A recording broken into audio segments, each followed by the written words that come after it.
2011, que también tuvo un éxito enorme y se habló mucho de él.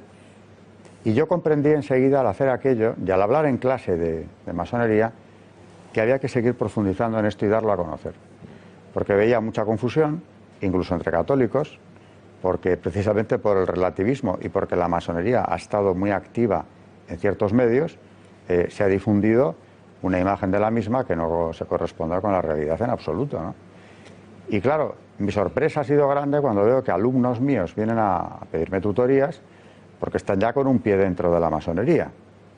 Precisamente suele ser por motivos de presiones de la familia, pensando que les aseguran un futuro metiéndolos ahí dentro, ¿no?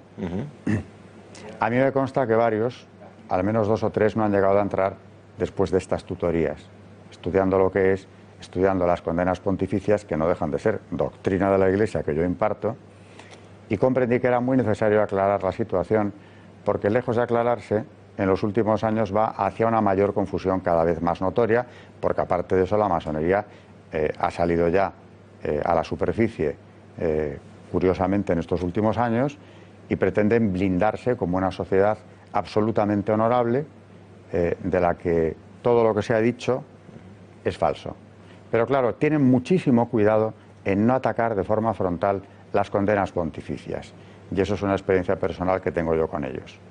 En público al menos. Cuando se habla de las condenas de los papas, se van por otro lado.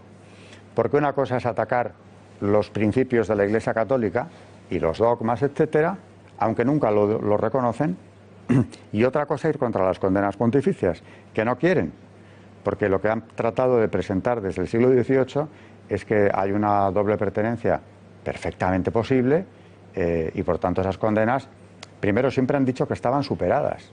Por eso ha habido tantas. Es que desde Clemente XII en 1738 hasta Juan Pablo II en 1983, el cúmulo de condenas es asombroso. ¿Por qué? Porque aquello tenía que haber quedado zanjado en 1738. Y ya el sucesor de aquel papa, Benedicto XIV, dice: yo no tendría por qué volver a hablar de esto, porque quedó fijado por mi antecesor. Pero dado que se corre ya el rumor, habían pasado 20 años de aquella primera condena, de que esto está superado, pues vuelvo a condenar. Y en su texto, Providas, que es la segunda condena, incluye todo en el cuerpo de Providas está toda la primera condena, con excomunión y una claridad de Bueno, manera. ahí está el episodio del cardenal Rampolla, ¿no? Más tarde, eso ya es en el siglo XIX. Que prácticamente iba a ser papa y se impide por parte del archiduque. El emperador en persona. El Francisco emperador José. envía, que tenía la capacidad de vetar. Sí, ahí se la quitaron, por cierto. Bueno, se la quitan inmediatamente, pero es que el emperador podía vetar la elección en un conclave del papa. Sí. Y veta a Rampolla. Y veta al cardenal. Y gracias a que veta a Rampolla, pues no sale. Hombre, yo no sé si habría salido, pero era uno de los papables, indiscutiblemente. Y yo he oído versiones tan absurdas como que el emperador tenía un resentimiento con él por una cuestión del enterrar o no en sagrado al heredero de Francisco José, el que se suicida. Si es que se suicida, que no vamos a abrir ahora ese misterio, ¿no? El archiduque Rodolfo, que se suicida en Mayerling. Y según algunas voces, lo que ocurrió es que, claro, Francisco José había quedado muy dolido con Rampolla porque había parado o había cuestionado la posibilidad de enterrar a Rodolfo en sagrado.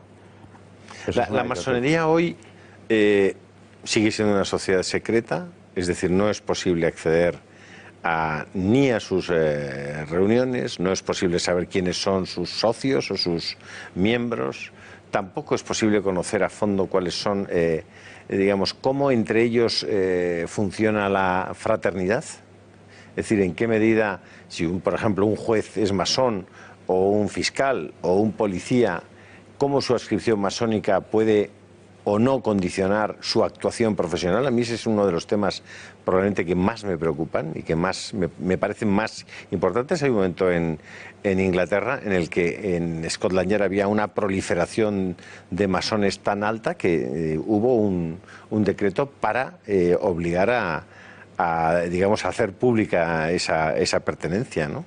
Y no para despejar la situación, ¿no? El propio ministro Jack Straw llega a decir que la judicatura inglesa está corrompida totalmente por esa infiltración masónica, porque claro, siguen estrategias y obediencias que no se corresponden siempre con la justicia. Con la que justicia, es la búsqueda ni con la ley que tienen que aplicar. Ni ¿no? con la ley que tienen que aplicar. Pero, ¿y eso en España puede ocurrir? Sí, claro. ¿Puede ocurrir que haya jueces masones o que haya fiscales masones o policías masones que actúen con un interés diferente? ¿Puede ser? Vamos a ver, si tienen una obediencia que seguir, porque es jerárquica la masonería, tienen unos secretos que guardar, porque no se han derogado los juramentos terroríficos que hacen al entrar en la masonería, donde asumen que se les corte la cabeza en algunos rituales y en otros que se les arranque el corazón, que es lo que se dice en derecho humano cuando se inician. ¿Por qué todo eso no se deroga? Luego dicen que esos castigos corporales simplemente están puestos o están en el ritual para que quien se inicia comprenda la gravedad del paso que está dando y no se le vaya a ocurrir después. ¿Usted descarta que esta pertenencia de algunos de estos jueces o fiscales o policías o funcionarios o servidores públicos esté detrás de la aplicación tan distinta de la justicia en casos que aparentemente deberían tener la misma consideración? ¿Que voy a descartar eso? No lo descarta. En absoluto, y además es que me remito a documentos públicos que puede cualquiera consultar. En el año 85, en el Parlamento Europeo, los diputados laboristas británicos presentan un proyecto de resolución precisamente denunciando la falta de transparencia que hay en las instituciones europeas, que claro, obstaculiza la promoción normal de los funcionarios de su partido y de todos los demás. Es la B285. ¿Y habla de masonería? Claro. Dice que esa intromisión de la masonería en las instituciones es un obstáculo casi insalvable porque al final no promocionaban ni por antigüedad ni por méritos, sino que se colaban quienes tuviesen los apoyos necesarios. Y hace muy poco tiempo he tenido una confirmación de este asunto, un alto cargo del Parlamento Europeo, altísimo cargo del Parlamento Europeo, reconoce estar ahí por la masonería, aunque él dice que no es masón. Claro, la gran pregunta es, ¿y entonces por qué? ¿Por qué le han aupado ahí a usted? Pues eso yo creo que hay que relacionarlo, por supuesto, con la